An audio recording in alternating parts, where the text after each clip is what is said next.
toleransinya tinggi dengan ini agama-agama yang lain. Permasalahannya kalau itu udah 5 kali disuratin oleh warga, dan itu juga tamu wajib lapor 1 kali 24 jam. Jangan lihat sisi yang lainnya. Contoh di Curug, aman itu gereja, sampai sekarang nggak ada yang ngelakuin perusakan, pelanggaran juga. Terus baru-baru ini di desa Papisangan, ada gereja baru bangun di situ juga nggak jadi permasalahan. Cuman permasalahannya ini pihak pendatang, pihak Jakarta itu terlalu sombong dengan masyarakat sekitar, sehingga tidak mengindahkan himbauan-himbauan yang ada. Makanya terjadi permasalahan ini. Jangan lihat sisi masyarakatnya arogan, nggak toleran terhadap agama lain. Bukan permasalahan itu. Tolonglah diralat permasalahan ini. Jangan sampai warga masyarakat Cicurug, Cidahu, Sukabumi khususnya anti dengan toleransi agama. Untuk dilakukan pengawasan kepada masyarakat, dan tentu saja kita seperti kata Kapolres tadi, ada upaya penegakan hukum dilakukan secara profesional, proporsional, dan untuk berkeadilan. Jadi upaya mencari keadilan itu banyak upaya dan caranya. Jadi termasuk tadi yang bertanya tentang restorasi justice, dilakukan upaya mediasi, dan kami siap dari Kementerian HAM untuk memberikan jaminan agar para tujuh tersangka kita lakukan penangguhan. Dan ini kami akan sampaikan secara resmi. Tunggu dulu ya kan, agak lain memang pemerintah Indonesia sekarang ini.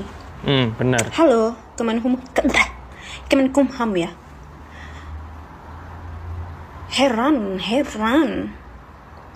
Oh, berarti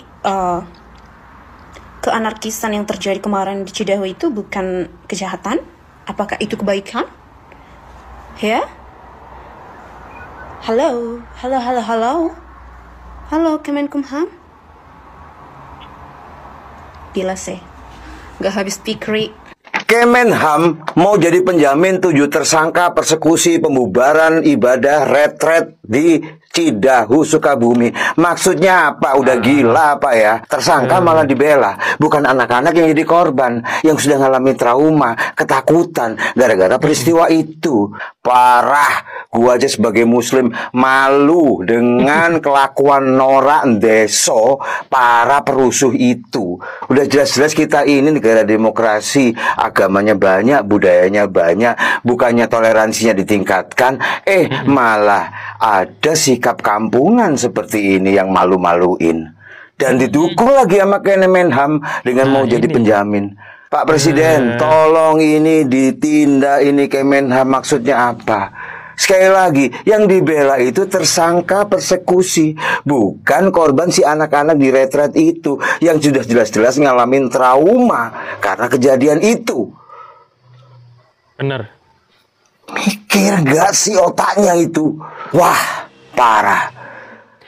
Ini kalau Bapak Presiden mau tegas, Kemenhan ini bisa dipecat loh. Bayangkan saja, orang yang sudah merusak itu kan harusnya dihukum atau ditahan ya, dipenjarakan. Ini kok malah seolah-olah ini kayak ada yang melindungi ya. Masa ya perusak mau dilindungi? Lagian Kemenham itu ngapain coba malah mau ditangguhkan sama aduh, Jan, ini separah ya. Oke, kita lanjut lagi guys. Jabar menyampaikan press release perkembangan kasus pengerusakan 170 di desa Kampung Tangkil, Kecamatan Cidahu, Sukabumi.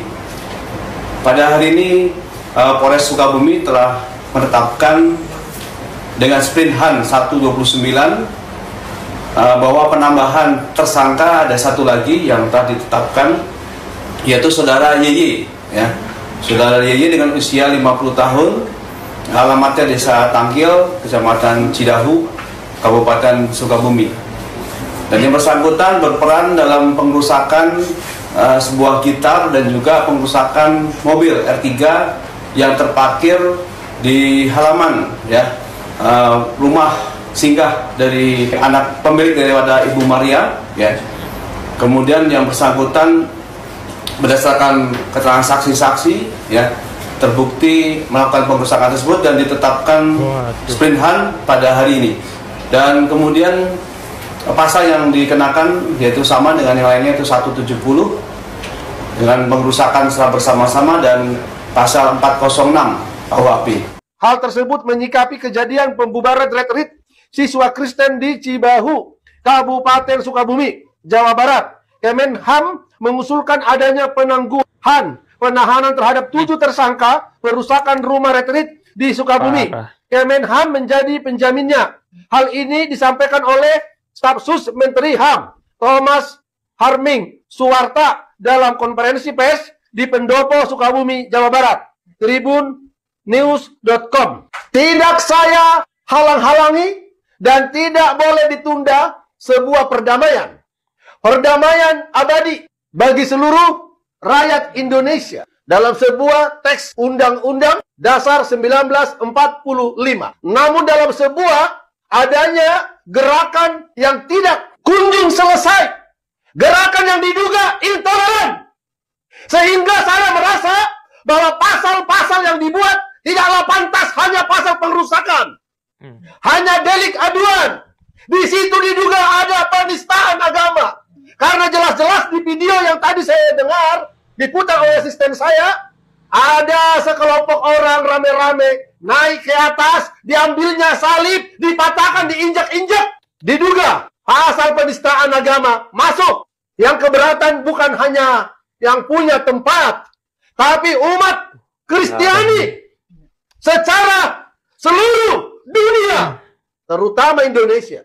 Keberatan bukan berarti kita tidak menerima anjuran perdamaian. Tapi Kemenham, hari ini saya tetap mengatakan, Kementerian Hak Asasi Manusia dalam sebuah judul berita, Kemenham usulkan penangguhan penahanan tersangka perusakan rumah retreat di Sukabumi. Adendumnya harus ada. Ya, adendum itu adalah sebuah kesepakatan yang mempunyai dasar hukum yang kuat dan yang punya wibawa dalam sebuah satuan dari apa yang disepakati di awal. Itu maksudnya. Jadi saya tetap mengimbau kepada Indonesia, intoleran harus diusir dari Indonesia ini. Advokat sudah banyak menangani perkara-perkara, tetapi terkait dengan perkara intoleran, belum sangat banyak advokat menanganinya. Karena selalu terkait intoleran, sangat jarang itu lanjut ke pengadilan di kalangan agama tertentu. Saya tidak sebutkan agama apa ya, agama tertentu. Tapi untuk yang agama Kristen, nih, Ferdinand Huta Hayan, lanjut, silakan, biar dia punya efek jerah, ya. Untuk Ahok Cahaya Purnama, gubernur pekerjaannya, lanjut, silakan dilanjutkan, biar ada efek jerah. Kita nggak ada membela-bela. KC secara sah dan meyakinkan, kata majelis hakim, lanjut, biarkan, biar ada efek jerah. Tapi yang berkeadilanlah Indonesia ini. Saya menyampaikannya sebagai seorang ketua umum dari relawan pengawal Merah Putih. Mari sama-sama kita melihat bahwa Indonesia bukan negara agama, tapi negara hukum. Hukum sebagai panglima, hukum sebagai panglima, hukum yang berdaulat, hukum yang berkuasa. Tidak ada boleh orang timbang pilih dalam melihat perkara hukum terkait dengan diduga adanya penistaan agama. Saya bertanya kepada Bapak Menteri HAM, Bronatelius Pigai, karena beliau mantan aktivis ya. Apakah benar Bapak menyetujui? Artinya yang menjadi penjamin, ini kan ada judul berita begitu, adalah institusi Kementerian HAM. Atau tindakan pribadi si Thomas Suwarta menjadi penjamin. Kalaupun ini tindakan pribadi, beda diri pribadi, dia harusnya tidak membawa-bawa jabatan sebagai staf khusus Kementerian HAM. Maka pertanyaannya, Pak Natalius Pigai, Menteri HAM yang saya sayangi, apakah tindakan staf khusus Bapak menjadi penjamin penangguhan penahanan atas pengetahuan dan persetujuan Bapak sebagai Menteri HAM? Kenapa ini dipertanyakan? Karena sepengetahuan saya, tugas dari staf khusus menteri apapun adalah memberi pertimbangan, memberi masukan Ya. kepada menteri terkait bidang yang diberikan, atau menerima penugasan-penugasan khusus dari menteri. Itu pertanyaan saya, kok nggak percaya Pak Natalius Pigai itu ya, secara institusi sebagai menteri memberi jaminan penangguhan penahanan. Pertanyaan lebih lanjut, karena Kementerian HAM ini di bawah Kemenko ya, apakah Pak Yusril Ija Mahendra tahu soal ini? Apakah ketua umum saya yang kebetulan Wamenko, Profesor Dr. Otto Hasibuan tahu soal ini? Itu pertanyaan. Yuk, supaya nggak jadi blunder di belakang. Saya tidak mau masuk membahas alasan mispersepsi, ada pertemuan dengan para tersangka dan keluarga yang mengharu biru, ada saya lihat di beberapa catatan gitu ya. Di antara pelaku itu ada yang istrinya sedang hamil, so what gitu loh. Kalaupun ada di antara tersangka itu yang anak-anak, bahkan Indonesia mengenal sistem peradilan pidana anak. Saya tidak mengerti apa alasan politis, strategis, atau alasan personal sekalipun Pak Thomas Warta ini mengajukan penangguhan penahanan. Tapi ini mengagetkan, apalagi membawa-bawa institusi negara, Kemenham.